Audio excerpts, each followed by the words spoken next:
No outono de 1945, 11 mulheres estavam num tribunal polaco, com os rostos pálidos sob as luzes fortes da sala. Não eram réus comuns, eram ex-guardas do campo de concentração de Stutthof, prestes a enfrentar a justiça por crimes que chocariam até mesmo promotores experientes. Entre elas, estavam mulheres que espancaram prisioneiros até a morte com as próprias mãos, que selecionaram milhares para as câmaras de gás e que transformaram o sofrimento humano em rotina diária. O que aconteceu a seguir marcaria um dos primeiros grandes julgamentos de crimes de guerra, focados especificamente em mulheres perpetradoras. Os veredictos seriam rápidos, as sentenças severas e as execuções seguir-se-iam em poucos meses. Mas as histórias que emergiram deste julgamento revelariam algo muito mais perturbador do que qualquer um poderia imaginar. O campo de concentração de Stutthof, localizado perto da costa do Báltico, na Polônia ocupada, começou a funcionar em setembro de 1939. Inicialmente concebido para albergar intelectuais polacos e prisioneiros políticos, evoluiria para algo muito mais sinistro.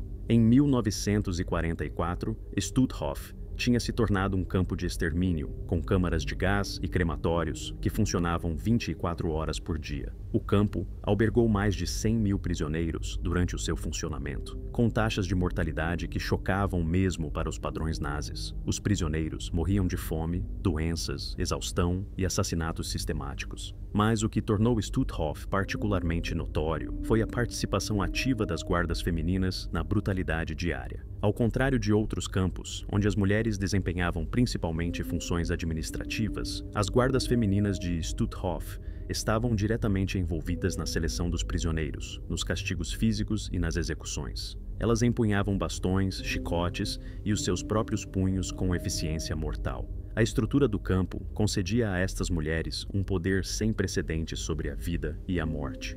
Elizabeth Becker, a guarda-chefe do campo, supervisionava um sistema em que as guardas femininas podiam espancar os prisioneiros pela menor infração.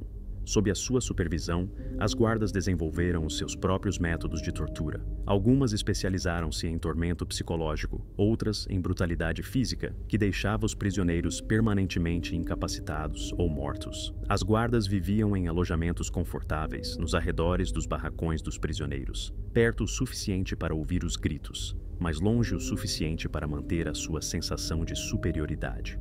Recebiam refeições regulares, roupas adequadas e até entretenimento, enquanto os prisioneiros passavam fome a poucos metros de distância. Mas o verdadeiro horror das guardas femininas de Stutthof só se tornaria totalmente evidente quando o campo foi libertado e os sobreviventes começaram a contar as suas histórias. O que revelaram mudaria a forma como o mundo via a capacidade das mulheres para a crueldade organizada. Jenny Wanda Barkman chegou a Stutthof em 1944, com apenas 21 anos. Bonita, loira e inicialmente com uma aparência quase inocente, ela se tornaria uma das guardas mais temidas do campo. Sobreviventes descreveram mais tarde como Barkman sorria enquanto selecionava prisioneiros para a execução, seu rosto jovem mascarando uma capacidade de violência que horrorizava até mesmo oficiais endurecidos da SS.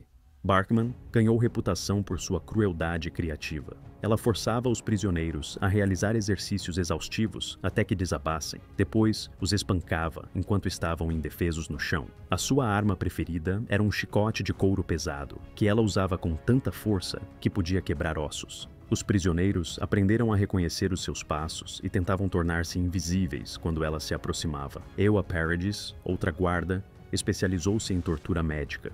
Apesar de não ter formação médica, ela conduzia exames nos prisioneiros, que eram, na verdade, sessões de abuso sistemático. Ela injetava substâncias desconhecidas nos prisioneiros, alegando que eram medicamentos, mas na verdade causavam doenças graves e muitas vezes a morte. Paradis mantinha registros detalhados das suas atividades, escrevendo com uma caligrafia elegante sobre os tratamentos que administrava. Esses registros serviriam mais tarde como provas condenatórias no seu julgamento. A sua abordagem metódica à crueldade a diferenciava dos guardas que agiam em momentos de raiva.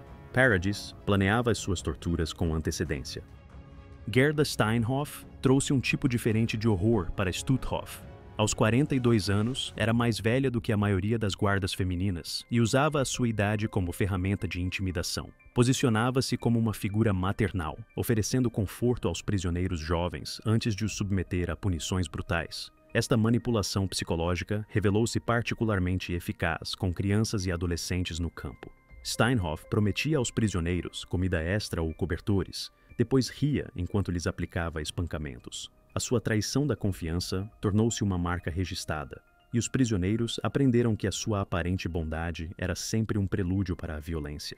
Ela parecia sentir um prazer especial em desapontar aqueles que acreditavam nas suas falsas promessas. Estas 3 mulheres, juntamente com os seus colegas, criaram uma atmosfera de terror que ia além da brutalidade típica dos campos. Não estavam simplesmente a seguir ordens, estavam a inovar novas formas de crueldade, competindo entre si para conceber métodos mais eficazes de causar sofrimento.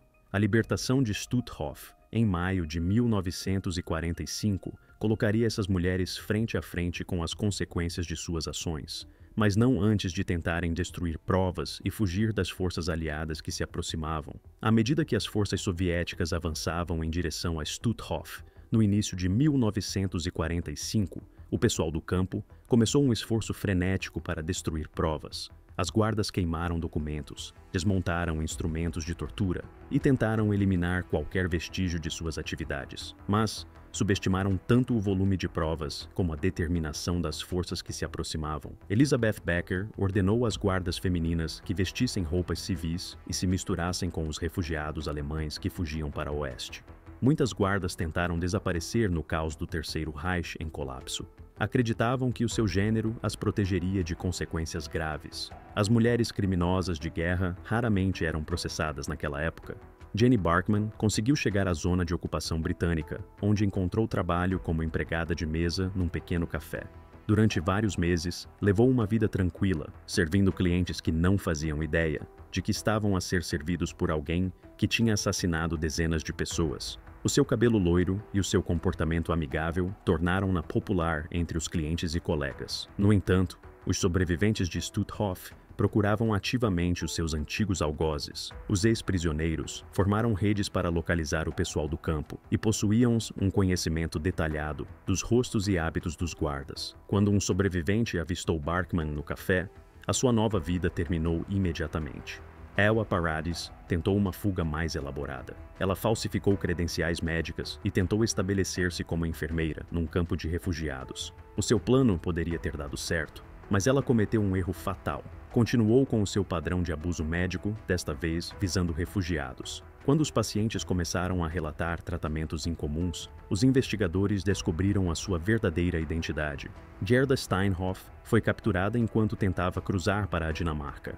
Ela assumiu uma identidade falsa como viúva de guerra, com documentos falsos descrevendo o serviço militar do seu falecido marido.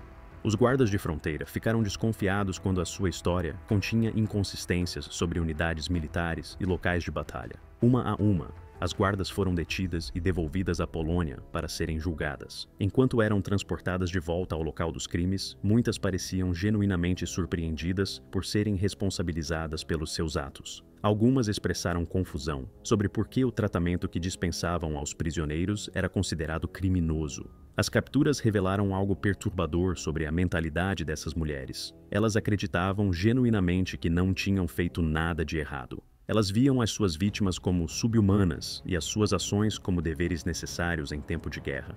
Essa atitude persistiria ao longo dos julgamentos e influenciaria a forma como enfrentariam a punição final. A captura delas marcou o início do que se tornaria um dos julgamentos de crimes de guerra mais significativos envolvendo mulheres, estabelecendo precedentes que influenciariam a justiça internacional nas décadas seguintes. O julgamento das guardas femininas de Stutthof começou em outubro de 1946 em Gdansk, na Polônia.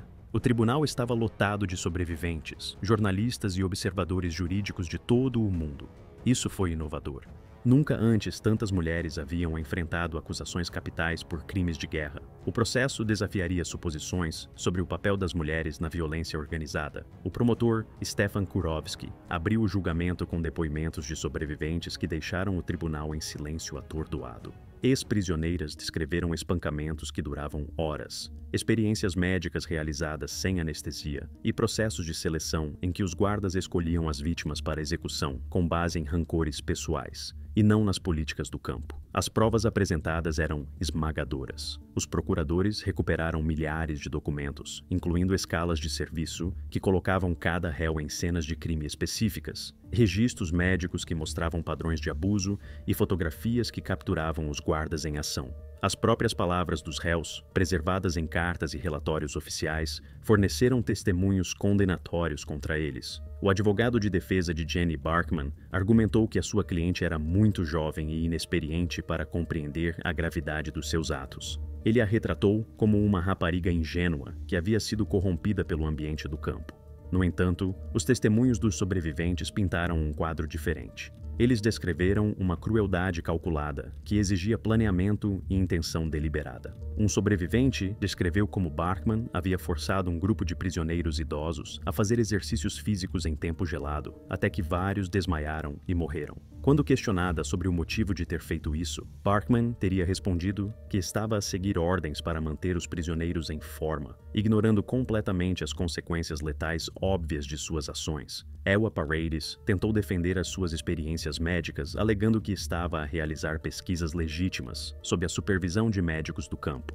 No entanto, os promotores demonstraram que tal supervisão não existia, e que as suas atividades eram atos de puro sadismo disfarçados de procedimentos médicos. A estratégia da defesa, de retratar os réus como vítimas das circunstâncias, começou a desmoronar-se à medida que mais provas surgiram. Cartas pessoais escritas pelos guardas revelaram o seu entusiasmo pelo trabalho e o seu orgulho na eficiência com que causavam sofrimento. O advogado de Gerda Steinhoff adotou uma abordagem diferente, argumentando que as ações da sua cliente eram resultado de uma doença mental provocada pelo estresse da guerra.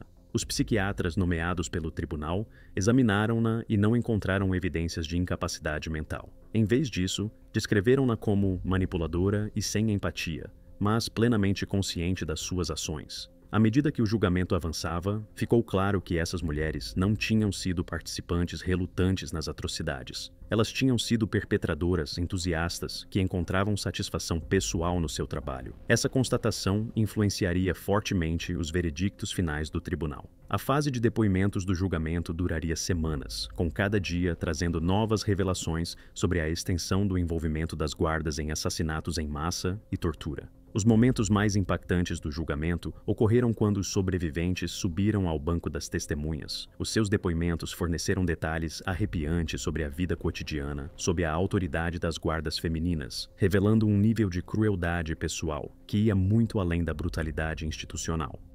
Maria Kowalski, uma prisioneira política polaca, descreveu os seus encontros com Jenny Barkman. Ela testemunhou que Barkman parecia gostar tanto do aspecto psicológico da tortura quanto do físico.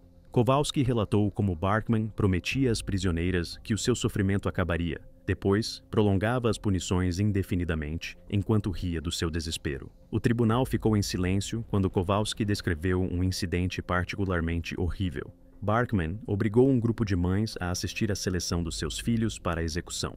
Quando uma mãe implorou pela vida do seu filho, Barkman concordou em poupar a criança em troca de a mãe tomar o lugar dela. Depois de a mãe concordar, Barkman mandou matar tanto a mãe como a criança, alegando que o campo precisava de manter a disciplina. A doutora Anna Niemczyk, uma prisioneira que trabalhava nas instalações médicas improvisadas do campo, prestou testemunho sobre as experiências médicas de Ewa Paredes. Ela descreveu como Paredes injetava nos prisioneiros substâncias que causavam dores intensas e falência de órgãos. Paredes registrava então a progressão dos sintomas, tratando seres humanos como espécimes de laboratório. Uma experiência envolvia injetar fenol diretamente no coração dos prisioneiros enquanto eles estavam conscientes. Paredes cronometrava o tempo que levava para ocorrer a parada cardíaca, registrando os dados em prontuários médicos organizados. Ela realizou esse procedimento dezenas de vezes, sempre com o mesmo resultado fatal, mas continuou como se buscasse validação científica para os seus métodos. Ruth Goldstein, uma prisioneira judia da Hungria, testemunhou sobre as técnicas de tortura psicológica de Gerda Steinhoff. Ela descreveu como Steinhoff convencia os prisioneiros de que as suas famílias ainda estavam vivas e à sua espera, para depois revelar que os seus entes queridos tinham sido assassinados semanas ou meses antes. Esta manipulação emocional precedia espancamentos físicos que deixavam os prisioneiros incapazes de se defender. Steinhoff tinha desenvolvido um sistema elaborado de falsas esperanças. Ela mostrava aos prisioneiros cartas falsas que alegava serem de familiares, com a caligrafia familiar copiada dos arquivos dos prisioneiros. Quando os prisioneiros expressavam alegria ao receber essas mensagens, Steinhoff revelava o engano e começava a agressão física. O testemunho revelou que essas mulheres tinham personalizado a sua crueldade de maneiras que as distinguiam dos guardas masculinos. Enquanto os guardas masculinos agiam frequentemente com eficiência brutal, as guardas femininas pareciam obter satisfação com a componente emocional do sofrimento das suas vítimas. Helena Brzezinska, que tinha sido presa por atividades de resistência, descreveu a atitude casual dos guardas em relação ao assassinato. Ela testemunhou que as mulheres discutiam os seus assassinatos durante as refeições, comparando técnicas e discutindo quais os métodos mais eficazes. Tratavam o assassinato como uma habilidade profissional a ser refinada e aperfeiçoada.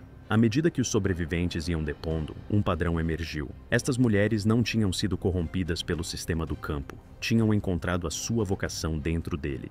Tinham descoberto talentos para a crueldade que exerciam com entusiasmo e orgulho. O testemunho das sobreviventes deixou claro que as arguidas tinham sido participantes ativas no genocídio, não seguidoras passivas de ordens. O seu investimento pessoal em causar sofrimento tinha as tornado instrumentos particularmente eficazes da máquina de matar nazi. À medida que o caso da acusação avançava, os advogados de defesa viram-se a lutar uma batalha cada vez mais desesperada. As provas contra as suas clientes não eram apenas esmagadoras, mas também profundamente pessoais, tornando impossível alegar que as mulheres tinham sido participantes involuntárias nas atrocidades do campo. O advogado de Jenny Barkman tentou apresentar provas da sua infância difícil, na esperança de gerar simpatia dos juízes. No entanto, essa estratégia saiu pela culatra quando os promotores revelaram que vários outros guardas haviam passado por dificuldades semelhantes sem se tornarem assassinos. O tribunal observou que o sofrimento pessoal não justificava infligir deliberadamente sofrimento a outras pessoas. Documentos encontrados nos aposentos de Barkman revelaram a sua verdadeira atitude em relação ao seu trabalho. Cartas pessoais a amigos descreviam as suas funções com entusiasmo, e ela guardava lembranças tiradas de prisioneiros assassinados, incluindo joias e fotografias. Esses itens estavam expostos no seu quarto como troféus, sugerindo orgulho pelas suas conquistas, em vez de relutância ou arrependimento. A defesa de Ewa Paredes desmoronou quando os promotores apresentaram os seus registros experimentais detalhados. Escritos à mão, esses documentos revelavam a natureza sistemática da sua tortura médica. Ela registrava não apenas os procedimentos que realizava, mas também as suas observações sobre quais as técnicas que causavam mais sofrimento. Os registros mostravam que Paredes tinha realizado experiências sem qualquer finalidade científica, a não ser medir a resistência humana à dor. Ela tinha testado os efeitos de vários produtos químicos em tecido humano, documentado a progressão de doenças induzidas e registrado as respostas psicológicas das vítimas que sabiam que estavam a ser usadas como cobaias. O mais prejudicial para a sua defesa foi a prova de que Paredes continuou as suas experiências mesmo depois de receber ordens para parar. Os comandantes do campo tentaram ocasionalmente impedir as torturas médicas mais extremas, mas Paredes ignorou essas diretivas e continuou o seu trabalho em segredo. Isso provou que as suas ações eram motivadas por interesse pessoal e não por necessidade militar. A estratégia de defesa de Gerda Steinhoff, que alegava doença mental, foi prejudicada pelo testemunho de colegas guardas. Eles a descreveram como calculista e metódica, alguém que planeava cuidadosamente as torturas e sentia satisfação em executá-las. O seu aparente comportamento maternal em relação aos prisioneiros revelou-se uma técnica deliberada, destinada a maximizar os danos psicológicos. Os promotores apresentaram provas de que Steinhoff tinha estudado psicologia antes da guerra e aplicava conscientemente princípios psicológicos aos seus métodos de tortura. Ela compreendia o poder de trair a confiança e tinha desenvolvido técnicas sofisticadas para manipular as emoções dos prisioneiros antes de os submeter a abusos físicos. Os advogados de defesa foram forçados a confrontar o facto de que as suas clientes tinham sido inovadoras no campo da crueldade humana. Em vez de simplesmente seguirem procedimentos estabelecidos, elas tinham desenvolvido novas técnicas e treinado outros guardas nos seus métodos. Elas tinham sido professoras de tortura, não meras alunas. À medida que o julgamento entrava na sua fase final, tornou-se claro que as arguidas enfrentariam todas as consequências dos seus atos. As provas destruíram qualquer possibilidade de alegar ignorância, coação ou incapacidade mental. Estas mulheres escolheram tornar-se assassinas e destacaram-se na profissão que escolheram. As alegações finais centrar-se-iam não na culpa das arguidas, mas na punição adequada para crimes de tal magnitude e crueldade pessoal. Em 31 de julho de 1946, o tribunal proferiu os seus vereditos numa sala de audiências lotada e completamente silenciosa. Os juízes deliberaram durante 3 dias, ponderando as provas que documentavam assassinatos sistemáticos numa escala que desafiava os precedentes legais. O que estavam prestes a anunciar entraria para a história. Jenny Barkman foi a primeira a ouvir o seu destino. O juiz leu as acusações metodicamente. Assassinato de centenas de prisioneiros, participação em seleções para execução e tortura sistemática de detidos do campo. As provas tinham demonstrado, sem margem para dúvidas, que ela tinha morto pessoalmente pelo menos 30 pessoas com as próprias mãos, enquanto participava na seleção de milhares de outras para as câmaras de gás. A voz do juiz permaneceu firme ao pronunciar a sentença: morte por enforcamento. O rosto de Barkman não demonstrou qualquer emoção ao ouvir o veredicto. Os observadores notaram que ela parecia quase indiferente ao seu destino, como se o processo estivesse a acontecer a outra pessoa. O seu advogado relatou mais tarde que ela esperava esse desfecho e que se tinha preparado para a execução. Ewa Paradis recebeu a mesma sentença pelo seu papel em torturas médicas e assassinatos. O tribunal destacou especificamente a natureza calculista dos seus crimes e o seu entusiasmo em causar sofrimento. Os seus registros detalhados forneceram aos promotores provas de crueldade metódica que excediam até mesmo os padrões de um campo de extermínio. Quando Paradis ouviu a sua sentença, ela teria afirmado que estava a cumprir o seu dever, como entendia, e que a história iria justificar as suas ações. Esta resposta demonstrou a completa ausência de remorso que caracterizou o seu comportamento durante todo o julgamento. A sentença de Gerda Steinhoff demorou mais tempo, pois o juiz detalhou as técnicas de tortura psicológica que ela aperfeiçoou. O tribunal considerou que a sua manipulação das emoções dos prisioneiros causou sofrimento que foi além da dor física. A sua sentença também foi a morte, a ser executada dentro de 6 semanas após o veredicto. No total, 11 guardas femininas receberam sentenças de morte, enquanto várias outras receberam longas penas de prisão.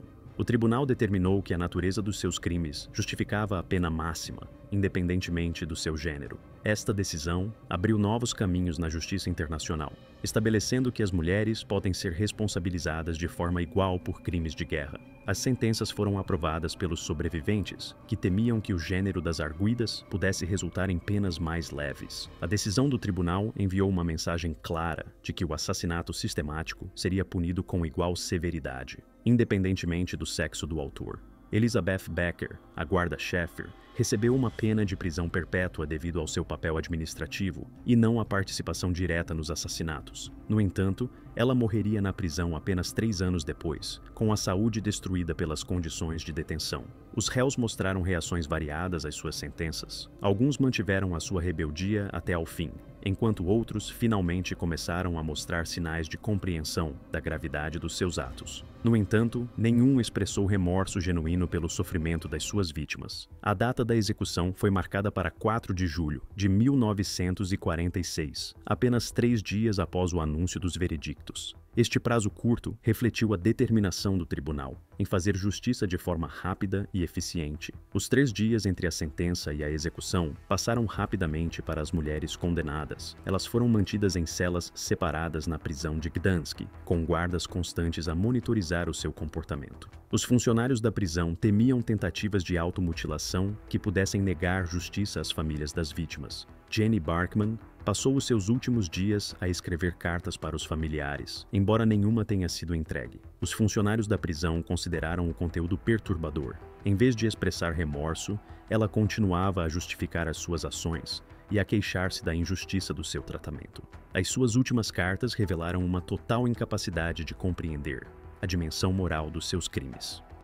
Ela pediu como última refeição pão e compota, a mesma comida que negara a inúmeros prisioneiros. Quando lhe perguntaram se queria fazer uma última declaração, recusou, dizendo apenas que tinha cumprido o seu dever tal como o entendia. A sua atitude permaneceu desafiadora até o fim. Ewa Paradis usou os seus últimos dias para concluir o que chamou de Memórias, um documento que detalhava os seus procedimentos experimentais e defendia a tortura médica como pesquisa legítima. Os funcionários da prisão confiscaram esses escritos, que mais tarde foram destruídos devido ao seu conteúdo perturbador. Paradis solicitou livros de medicina para ler durante os seus últimos dias, alegando que queria continuar os seus estudos.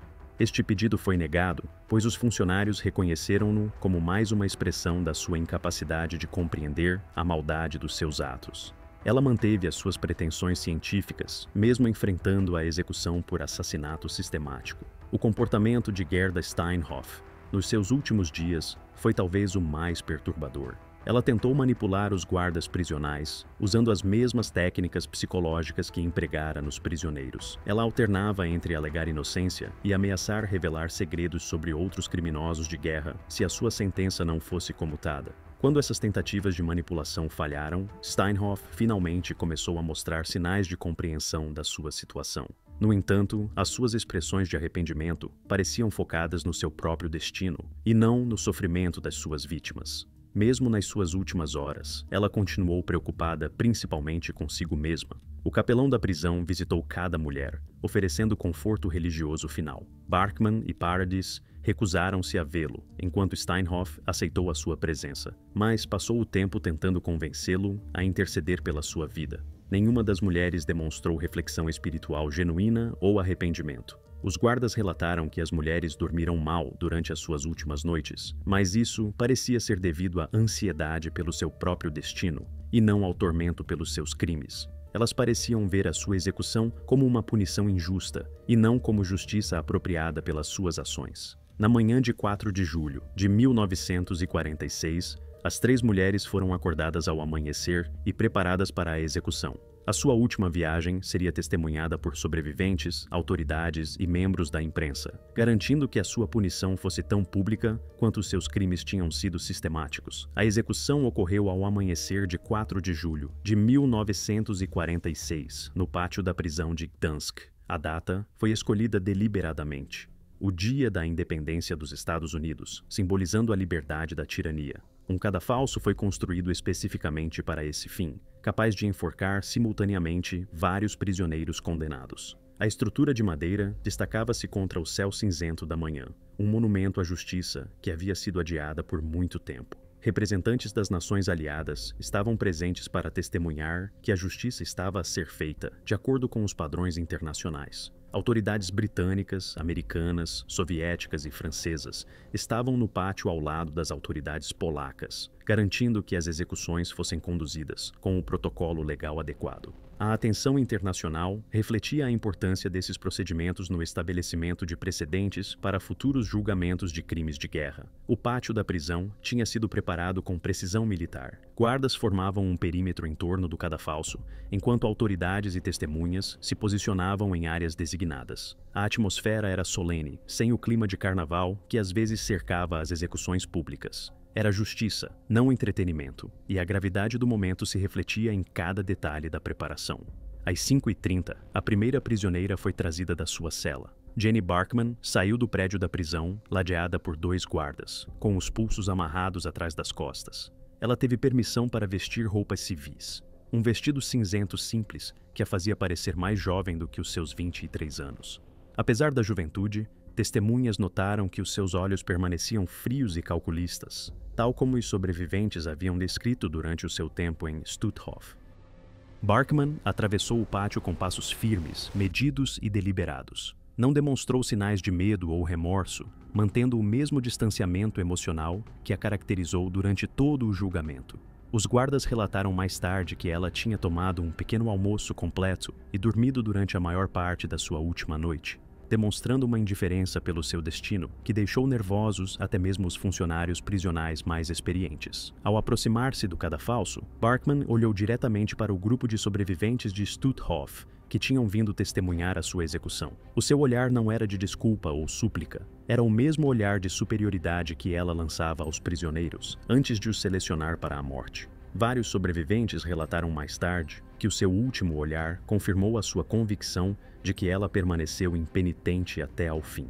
O carrasco era um oficial polaco chamado Stanisław Kowalski, que se voluntariou para a tarefa depois de saber que o seu próprio irmão tinha morrido em Stutthof. Ele afirmou que considerava uma honra fazer justiça às vítimas e cumpriu as suas funções com eficiência profissional. Kowalski tinha sido treinado por oficiais britânicos para garantir que cada execução fosse realizada rapidamente e sem sofrimento desnecessário. Quando lhe foi dada a oportunidade de fazer uma última declaração, Barkman recusou inicialmente. No entanto, quando a forca foi colocada em seu pescoço, ela falou brevemente. Suas últimas palavras foram uma simples declaração de que havia seguido ordens e esperava ser lembrada como uma soldado que serviu ao seu país. Mesmo em seus últimos momentos, ela se recusou a reconhecer a natureza criminosa de suas ações ou expressar qualquer remorso pelas suas vítimas.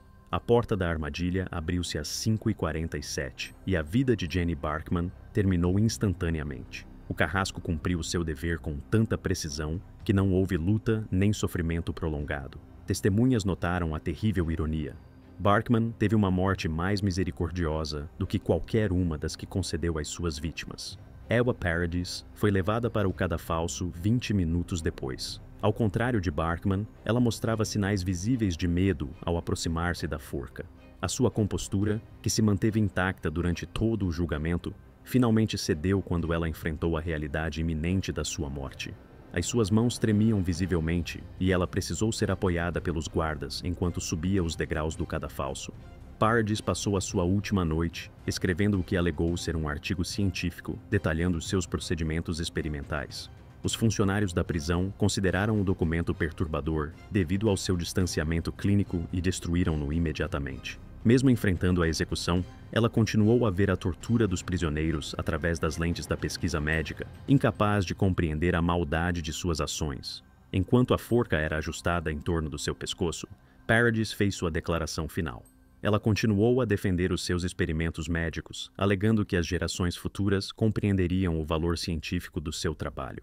Ela falou sobre o avanço do conhecimento médico e a contribuição para a compreensão da fisiologia humana, ignorando completamente o fato de que os seus experimentos eram tortura disfarçada de pesquisa. As suas ilusões de legitimidade persistiram até ao momento da sua morte.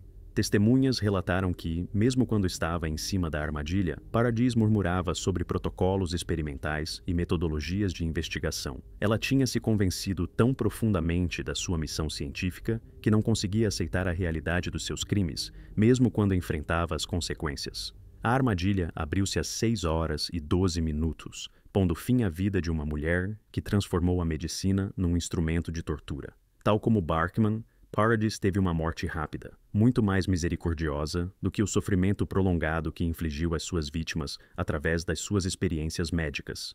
Gerda Steinhoff foi a última a ser executada e a sua última viagem para o cadafalso proporcionou os momentos mais dramáticos da manhã. Ela tentou atrasar o processo, alegando uma doença súbita, mas os médicos da prisão não encontraram qualquer indício de problemas médicos. Quando forçada a sair da cela, teve de ser carregada pelos guardas, pois as pernas aparentemente não a sustentavam devido ao medo. Ao ser levada para o pátio, o comportamento de Steinhoff era completamente diferente da aparência composta que exibia durante o julgamento. A mulher que havia manipulado psicologicamente prisioneiros com crueldade calculada estava agora reduzida a uma figura suplicante e desesperada. Ela olhava freneticamente ao redor do pátio, como se buscasse algum indulto ou intervenção de última hora. Quando viu os sobreviventes a observar da área designada, o comportamento de Steinhoff tornou-se ainda mais errático. Começou a gritar para eles, alegando que tinha tentado ajudar os prisioneiros e que eles estavam enganados sobre as suas ações. As suas mentiras desesperadas foram recebidas com um silêncio sepulcral por parte dos sobreviventes, que tinham testemunhado a sua crueldade sistemática com detalhes excruciantes. Ao ser forçada a subir os degraus do cadafalso, Steinhoff finalmente desmoronou-se completamente. Implorou por misericórdia, prometendo revelar informações sobre outros criminosos de guerra se a sua vida fosse poupada. Alegou ter conhecimento de bens nazis escondidos, da localização de valas comuns e da identidade de criminosos de guerra que escaparam à justiça. Os seus apelos tornaram-se cada vez mais frenéticos à medida que percebia que ninguém a estava a ouvir. O carrasco permitiu-lhe fazer uma última declaração, na esperança de que ela finalmente expressasse remorso pelas suas vítimas. Em vez disso, Steinhoff aproveitou a oportunidade para continuar com seu comportamento manipulador. Ela falou sobre seus próprios filhos, alegando que eles precisavam da mãe e que executá-la criaria mais vítimas. Ela se retratou como uma mãe e esposa que havia sido forçada a circunstâncias além do seu controle. Sua tentativa de manipulação emocional falhou completamente. As testemunhas haviam ouvido muitos depoimentos sobre sua crueldade calculada para se comoverem com seus apelos de última hora ao instinto maternal. A mulher que traiu a confiança de inúmeros prisioneiros, prometendo esperança antes de entregar brutalidade, estava agora a usar as mesmas técnicas para tentar salvar a própria vida.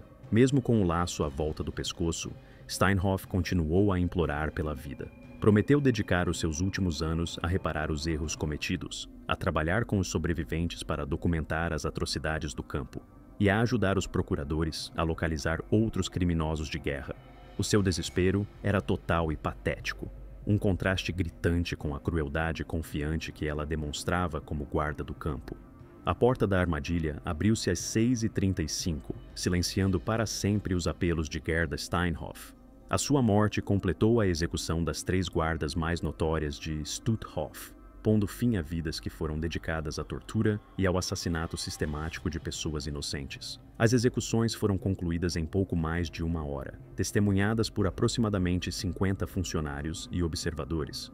Vários sobreviventes de Stutthof estavam presentes e relataram mais tarde que sentiram que finalmente tinha sido feita justiça, embora reconhecessem que nenhuma punição poderia restaurar o que tinham perdido ou trazer de volta os seus entes queridos assassinados. Fotógrafos documentaram as execuções e as imagens foram distribuídas em todo o mundo através de jornais e noticiários. Estas fotografias serviram como prova de que as mulheres criminosas de guerra enfrentariam as mesmas consequências que os seus homólogos masculinos, estabelecendo um importante precedente para a justiça internacional. As imagens tornaram-se símbolos de responsabilização, provando que o gênero não protegeria os criminosos de guerra de enfrentar todas as consequências dos seus atos. A cobertura da imprensa internacional foi extensa, com jornais de Londres a Nova York a publicar relatos detalhados das execuções. Os editorialistas elogiaram a justiça rápida e destacaram a importância de responsabilizar as mulheres por crimes de guerra. A cobertura ajudou a estabelecer o princípio de que a violência sistemática seria punida independentemente do gênero ou da origem social do perpetrador.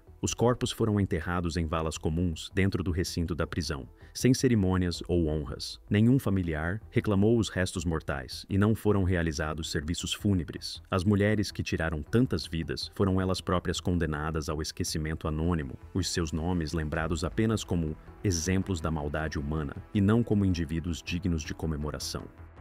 Os funcionários da prisão observaram que as execuções foram realizadas com total eficiência e sem quaisquer problemas técnicos. A justiça rápida serviu de modelo para futuros julgamentos de crimes de guerra, demonstrando que a responsabilização pode ser alcançada de forma rápida e definitiva quando as provas são claras e os procedimentos legais são devidamente seguidos. A execução das guardas femininas de Stutthof marcou o fim de um dos julgamentos de crimes de guerra mais significativos do período imediatamente após a guerra, mas o seu legado continuaria a influenciar a forma como o mundo entendia a capacidade das mulheres para a violência sistemática e a importância de responsabilizar todos os perpetradores pelos seus crimes contra a humanidade.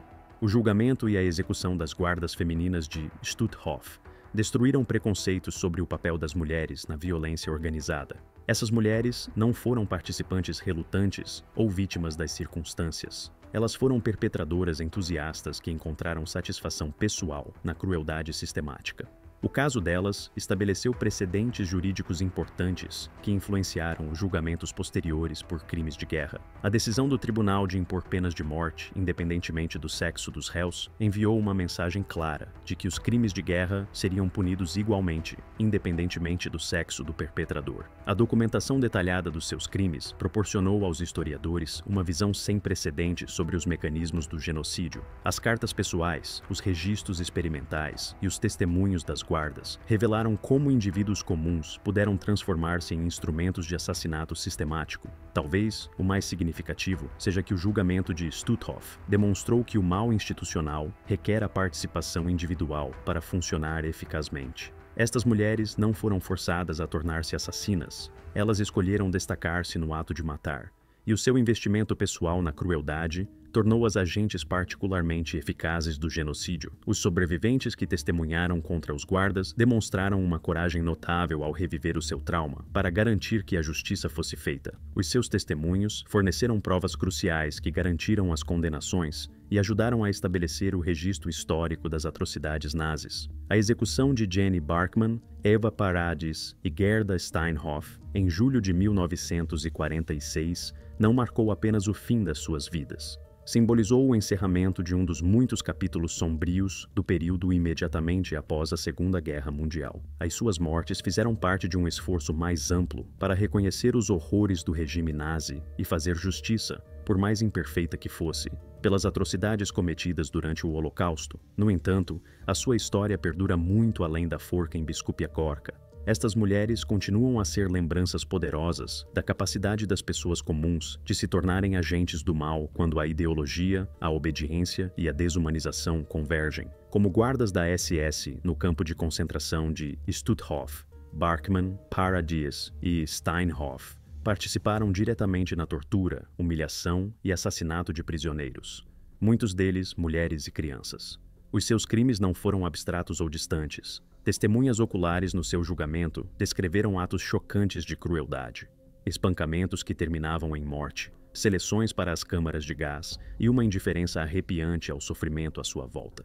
Essas mulheres, ainda jovens e consideradas atraentes e carismáticas por muitos, não foram coagidas a assumir seus papéis. Elas se voluntariaram ou foram recrutadas de boa vontade e cumpriram seus deveres com zelo. Isso, por si só, desafia um dos mitos mais persistentes em torno das atrocidades, que os perpetradores são sempre monstruosos por natureza ou facilmente reconhecíveis como vilões. Pelo contrário, o que torna as histórias de Barkmann, Paradis e Steinhoff tão perturbadoras é precisamente o quão normais elas pareciam. Não eram funcionários de alto escalão, nem faziam parte da elite nazi. Eram mulheres jovens, secretárias, operárias, balconistas, que passaram a desempenhar funções de poder e autoridade dentro de um dos sistemas genocidas mais horríveis da história.